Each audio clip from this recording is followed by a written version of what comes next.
আসসালামু আলাইকুম। মোহাম্মদ আজহারউদ্দিনের ফ্লিক শটের ব্যাপারে অনেকের অনেক কিউরিওসিটির জায়গা আছে, বিশেষ করে তার ফ্লিক শটগুলোকে বলা হতো পোয়েট্রি ইন মোশন।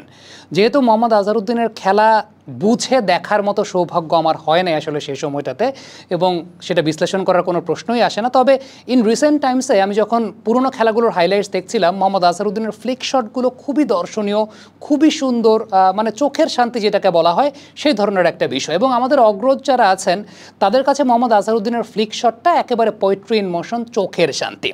এই জায়গাটা বেশ কয়েকটা বিষয় ব্রেকডাউন করতে সক্ষম হয়েছে। প্রথমত যে বিষয়টা তার ফ্লিক শটের ক্ষেত্রে সবচেয়ে সুন্দর যে বিষয়টা লাগতো সেটা হচ্ছে তার রিস্ট ওয়ার্কের জায়গাটা। It's all about wrist. এবং খুব সম্ভবত মানে হাইলাইটস দেখে যতটুকু বোঝা যায়, যদিও ফুটেজ কোয়ালিটি খুব বেশি ভালো থাকে না, তারপরও যেটা বোঝা যায় যে তিনি ব্যাট ধরতেন আসলে খুব সফট হ্যান্ডে, লুজ হ্যান্ড, সফট হ্যান্ডে তিনি ব্যাটটাকে ধরতেন।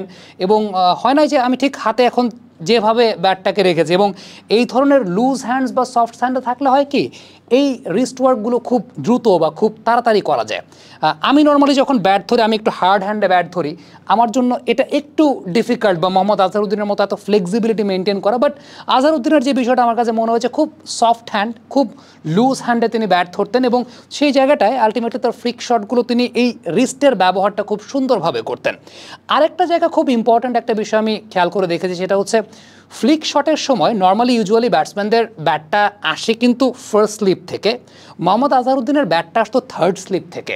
আপনি একটা বিষয় খেয়াল করে দেখেন, তিনি যখন ফ্লিক শটের অ্যাটেম্পটে যাচ্ছেন তার ব্যাটটা কিন্তু আসছে সেই থার্ড স্লিপ থেকে, দেন সেটা রোটেট হচ্ছে। এবং সবচেয়ে উল্লেখযোগ্য ব্যাপারটা হচ্ছে, এবং খুব রিস্কি একটা ব্যাপার যেটা, সেটা হচ্ছে তিনি প্যাডের খুব ক্লোজ যখন বল আসছে ওই সময় ফ্লিক শটটায় যাচ্ছেন, এবং রিস্ট ওয়ার্কটা তার হচ্ছে একদম পয়েন্ট অফ কন্ট্যাক্টের সময়। এটা আমি বেশ কয়েকটা শট ইভ্যালুয়েট করে দেখেছি। রিস্ট ওয়ার্কটা তিনি করছেন একদম পয়েন্ট অফ কন্ট্যাক্টটা যখন করছেন সেই সময়টাতে, এবং very much close to his pads তিনি সেই জায়গাটায় তার ফ্লিক শটটা করছেন।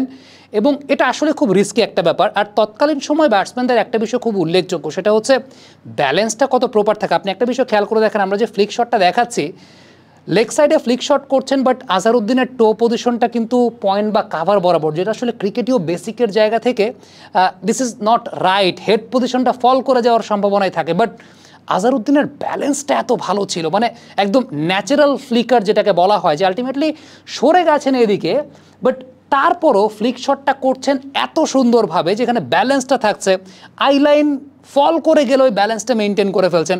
সো কখনো কখনো একটা বিষয় কিন্তু খুব উল্লেখযোগ্য, সেটা হচ্ছে যে আমরা যে বেসিকের কথা বলছি বা একদম থিওরিটিক্যাল যে কনসেপ্টের কথা বলছি, কিছু ব্যাটসম্যানরা থাকেন যারা আসলে থিওরিটাকেও ওভারপাস করে ফেলেন। আজহারউদ্দিন সেই টাইপের একজন batsman.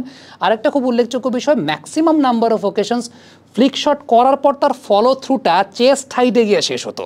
This is another thing, যেটা চোখের দৃষ্টিতে আসলে খুব সুন্দর একটা বিষয়। সো আমার কাছে মনে হয় যে মোহাম্মদ আজহারউদ্দিনের ফ্লিক শটের ব্রেকডাউন করতে চাইলে এই বিষয়গুলোই সবচেয়ে উল্লেখযোগ্যভাবে চলে এসেছে। তবে অনেক ব্যাটসম্যানরাই আছেন ফ্লিক শট করতে গিয়ে মূলত যে বিষয়টা ঘটে সেটা হচ্ছে, অনেক ব্যাটসম্যানদেরকে আমরা দেখতে পাই ফ্লিক শট যখন করছেন, এই যে পজিশনটায় হেড পজিশনটা ফল করে যায়, একদম এদিকে সরে যান, মানে বডি ব্যালেন্সটা এইদিকে সরে যায়। এটার জন্য আপনি আসলে কি ধরনের ড্রিল করতে পারেন বা আপনি কি করতে পারেন ইন দিস ম্যাটার, আপনার মাথাটা আসলে খুব ইম্পর্টেন্ট। কারণ যেটা হয় যে আপনি যখন একদম জায়গায় থেকে যখন ফ্লিক শট করতে যাচ্ছেন, এই জায়গা থেকে হেড পজিশনটা এইখানে রেখে যখন ফ্লিক শট করতে যাচ্ছেন, এদিকে পড়ে যাওয়ার সম্ভাবনাটা থাকে।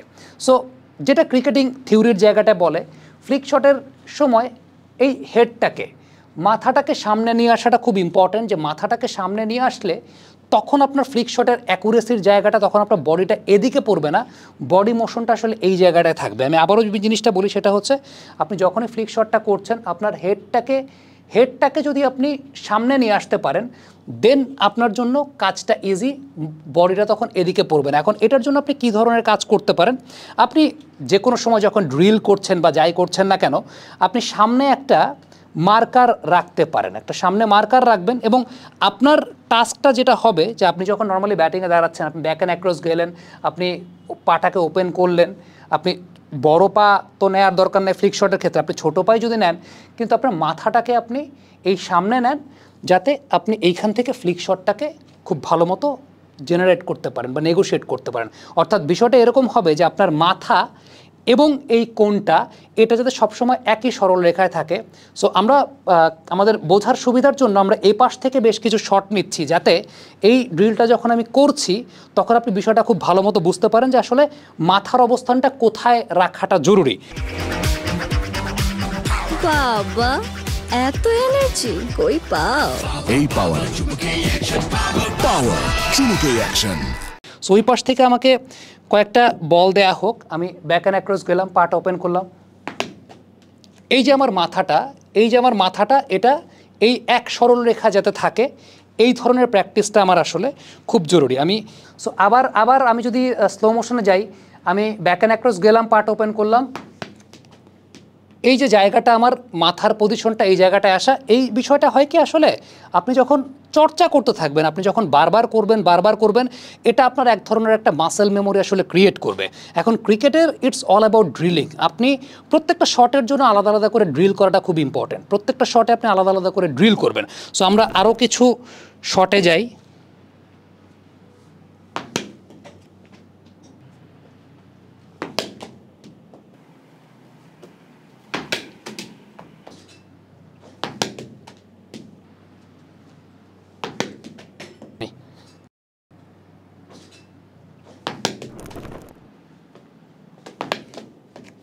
So these are the fact যে আপনার মাথাটা আপনার এই মার্কারের সরলরেখা যাতে থাকে, এবং মেক শিওর আপনার যদি টো পজিশনটা ওই দিকে থাকে, হ্যাঁ আনলেস অর আনটিল আপনার আজহারউদ্দিনের মতো ব্যালেন্স আছে, টো পজিশনটা ওই দিকে রেখেও আপনি আসলে শট খেলতে পারবেন। বাট চেষ্টা যেটা করা যায় পাটাকে একটু ওপেন রাখা এবং মাথাটাকে আসলে ফরওয়ার্ডলি লিন করাটা ফ্লিক শটের জন্য। কারণ আপনি যখন এই জায়গায় দাঁড়িয়ে থেকে যখন ফ্লিক শটটা করতে যাচ্ছেন, অনেক সময় মাথাটা পড়ে যাওয়ার সম্ভাবনা থাকে। সো সবসময় মেক শিওর যে আপনার এই পাশের যখন আপনি ফ্লিক শটে যাচ্ছেন, আপনার মাথাটাকে আপনি সামনে নিচ্ছেন, দেন ফ্লিক শটটা করছেন।